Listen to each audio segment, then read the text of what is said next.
안녕하십니까. 고대 안암병원 성형외과 이영철입니다. 유방재건에 대해서 말씀드리도록 하겠습니다. 유방재건술은 유방암으로 유방을 절제한 환자에서 보형물이나 환자 자신의 신체 조직 일부를 이용하여 원래 유방 형태를 최대한 보존하는 수술입니다. 유방은 여성다움과 모성의 상징으로 재건을 통해 원래의 모양과 크기를 회복할 수 있으며 자신감을 회복하고 삶의 질까지 향상시킬 수 있습니다.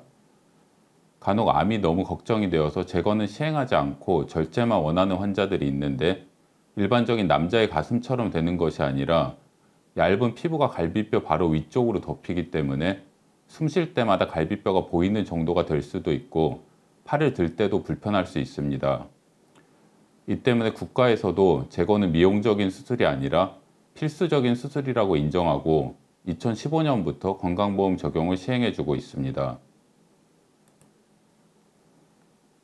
외과에서 유두와 피부를 얇게 남기고 안쪽의 유방 조직을 절제하는 유두유륜 보존 유방 절제술이나 유두를 절제하는 피부 보존 유방 절제술을 시행하게 됩니다. 유두를 절제할 경우 재건이 난이도가 조금 더 올라갈 수 있지만 추후 재발의 가능성 등을 낮추기 위해 필요한 경우 시행해야 하며 추후에 유두를 재건해 줄 수 있습니다.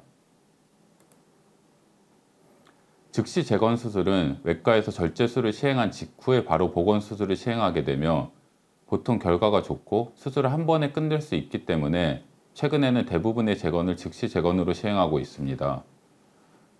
반면 이전에 재건에 대해 몰랐거나 원하지 않았던 경우, 치료 과정상의 이유로 즉시 재건을 시행하지 못한 경우 지연 유방 재건술을 시행할 수도 있습니다. 유방 재건은 크게 환자 자신의 뱃살 등을 이용하는 자가조직 재건술과 보형물을 이용하는 두 가지 방법이 있습니다. 자가조직 재건은 조직을 먹여 살리는 혈관을 박리해서 현미경을 보고 이어줘야 하는 수술로 수술 시간과 회복 시간이 길고 배에 긴 흉터가 생기는 단점이 있지만 장기적으로 모양과 촉감이 자연스럽고 체형 개선 효과를 얻을 수 있는 장점이 있습니다. 반면 보형물을 이용하는 경우 수술 시간과 회복 시간이 짧고 추가적인 흉터가 없는 장점이 있습니다. 반면 촉감이 단단해지거나 비대칭이 발생할 가능성이 있으며 방사선 치료를 받는 경우 변형이 발생할 수 있습니다. 유방암 치료와 관련하여 재건이 영향을 주지 않을지를 걱정하여 많이 물어보시는데 재건 때문에 재발률이 증가하지 않으며 검진과 재발 발견에 문제가 없습니다. 또한 항암 치료나 방사선 치료도 계획대로 받을 수 있습니다. 다만 보형물로 재건을 시행한 경우 유방 촬영술보다는 초음파나 MRI를 이용한 검사를 시행하시는 것이 좋습니다. 자가조직 혹은 보형물 두 가지 방법 중 어느 방법으로 재건을 해야 될지를 많이 물어보시는데 상황이나 환자 선호도에 따라서 두 방법 중에 결정을 할 수가 있습니다. 정답이 있는 것은 아니지만 가슴이 크고 처진 경우 유두를 절제해야 하고 방사선 치료가 예정되어 있는 경우에는 복부 조직의 여유가 있을 경우 복부로 재건을 하는 것이 좀 더 유리할 수 있습니다. 반면 가슴이 크지 않거나 처지지 않은 경우 젊은 환자에서 양쪽을 같이 수술해야 하는 경우에는 보형물로 하는 것이 좀 더 유리할 수도 있습니다.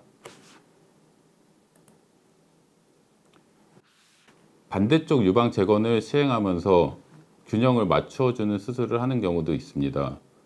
가슴이 작은 경우에는 한쪽만 보형물 수술을 시행할 경우 균형이 맞지 않을 수 있기 때문에 반대쪽 확대를 시행하면 좀 더 좋은 결과를 얻을 수 있습니다.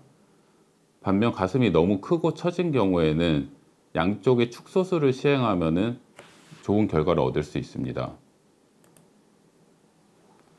유방암 수술 후 감각과 통증에 대해서 물어보시는 분들이 있는데 유방 전절제술을 시행할 경우 유방으로 가는 감각신경이 대부분 잘리게 됩니다. 그렇기 때문에 수술을 시행한 후에는 감각이 없고 피부 전체가 남의 살 같은 느낌으로 다소 부자연스러울 수 있습니다. 그리고 신경이 잘린 안쪽으로는 다소 쑤시는 듯한 통증이 이따금씩 있을 수 있습니다.